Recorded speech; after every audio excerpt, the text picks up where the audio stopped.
Hello, and welcome to this episode of Mulvi Math and Physics. In this episode, I'm going to be explaining the process of using the lever arm method to calculate torque. This is just an alternate method that you can use.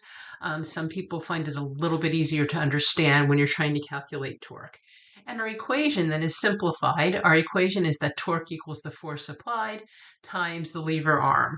And so you might notice that the r sine theta is missing here, and that's because when we actually find the length of the lever arm, that is our r sine theta value. We're just going to go about the whole process differently. So if we're going to multiply force times the lever arm, usually we're given a force value, whether we're given its actual value or a numerical value. We're often told there is a force being applied. And then we need to multiply that by the length of the lever arm. So the key to this process is really being able to find the lever arm. So there are a few key steps to finding the lever arm. I'm going to go through the steps, then I'm going to explain with a practice exercise. So first we need to identify the pivot. That's our axis of rotation. The next thing we do is we're going to draw what's called the line of action. That's where we extend the force vector in both directions. It's just a straight line running through the applied force. The next thing we do is we find that shortest distance from the line of action to the axis of rotation. That shortest distance is always a perpendicular distance, and then the length of that segment is the lever arm. So let's look at an example where I have a force being applied, and I'm going to give us a more complicated example to begin with. Suppose I have a flat square. So a square plate, and we're going to rotate this plate about its center. And I'm going to apply two forces here. I'm going to apply one force right here, and I'm going to apply that force. I'm going to apply a 10 Newton force here. Then I'm going to apply another force right here. I'm going to make this a 5 Newton force, and I'm going to make this angle at which it's applied 45 degrees. Okay, so what we're going to do is this. I'm going to go through my steps. I'm going to switch colors here. Let's start with this force right here. So I need to identify the pivot, the axis of rotation. Right there it is. Now I'm going to draw my line of action. When I draw the line of action, I extend the force vector in both directions. So there's my line of action. It's a straight line running through that applied force. Now I find the shortest distance from the line of axis to the axis of rotation. I'm sorry, the line of action to the axis of rotation. So my shortest distance is always a perpendicular distance. So I go right here. That's the shortest distance. That is the length of the lever arm. So I need to actually give us a length. Let's say that this flat plate has a length of 16 centimeters, and it's a square. So I'm going to say it's 16 centimeters on each side. That means that this length right here, remember I do want this in SI units, would be 0.08 meters. Because it would be 16 centimeters across, half of that is 8 centimeters. 8 centimeters is 0.08 meters. And so now I can find the torque that this applies. The force applied was 10 newtons. The lever arm length is 0.08 meters. And so the force that's applied is 0.8 Newton meters. So let's look at my second example now. So this time, I still have the same pivot, same axis of rotation, but when I draw my line of action, there's my line of action. I extend my force vector in both directions. I'm going to find the shortest distance from this line of action to the pivot point. The shortest distance is going to be the one that is perpendicular. So I'm going to draw the perpendicular line. Right there we go. The length of that segment is my lever arm. So I need to find the length of this segment right here. So there's a couple ways I can do this. The easiest way that I see is I'm just going to draw a right triangle, and I will draw the right triangle right here. So if this is 45 degrees and this is a right angle, that makes this angle 45 degrees as well. I know that this distance across is the 0.08. And so that means that this is the hypotenuse of a 45, 45, 90 right triangle. So the length right here, that perpendicular distance, is the leg times the square root of 2. And so when I multiply that out,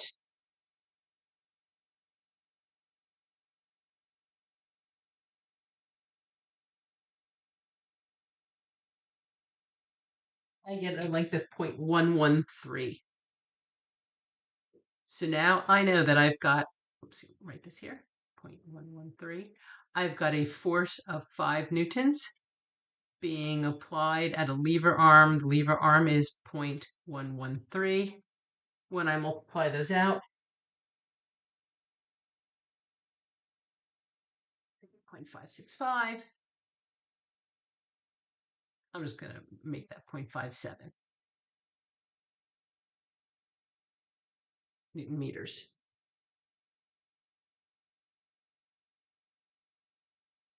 So if I wanted to find the net torque, I'm going to take a look at the direction. This is applying torque in the counterclockwise direction. However, this one, because it was coming in this way, was applying torque in the clockwise direction. So to find the net torque, I would have to subtract the two. And so my 0.8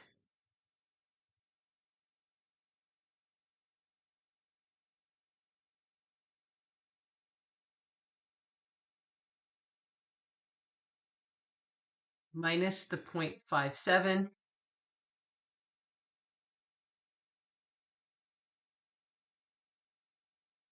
that gets me 0.23 Newton meters.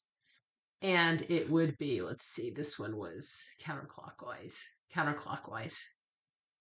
There we go. And that would be the net torque. So that's using the lever arm method. We're going to look at one more example.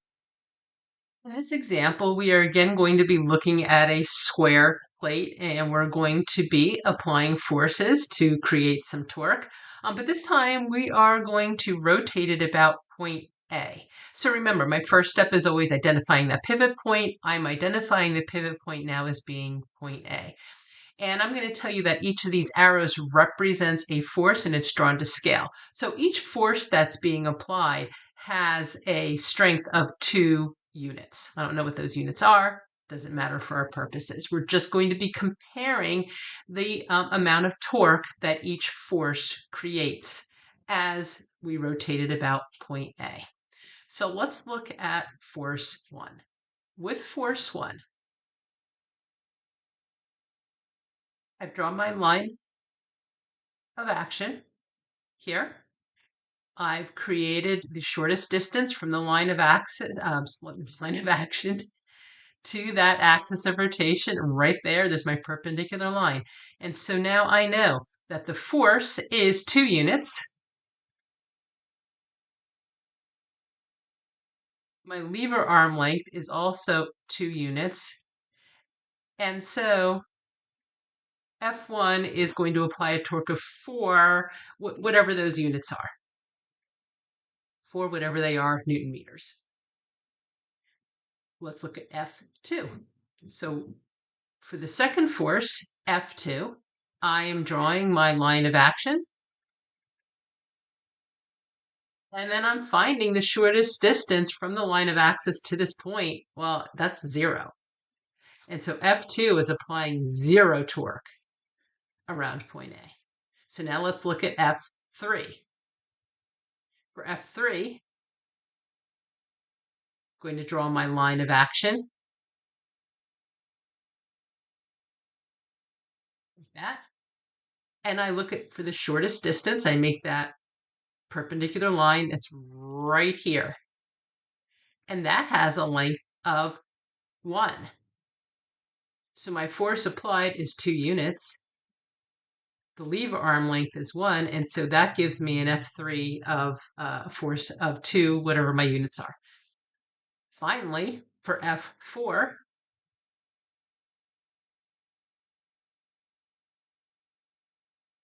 draw my line of action. Draw the shortest distance from the pivot to the line of action. That's this distance right here. That also has a length of 1 unit. And so F4 has a strength of force of 2.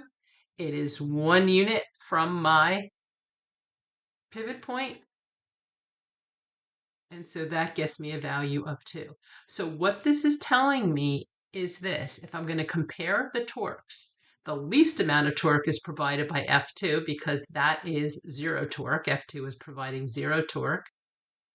Just a note, I went back and corrected these because I was calculating the torque here. So I changed my F's to taus. Okay, so what I was saying was that F2 provides 0 torque. And so my torque 2 is the smallest one there. Torque 3 and torque 4 are exactly equal to each other because those are applying the same amount of torque. So I've got torque 3 equal to torque 4. And then torque 1 provided the greatest, force 1 provided the greatest amount of torque. So that is the largest one there. And there we go. Now I've compared the 4 forces and the torques that they are producing. That's it. Let me know if you have any questions.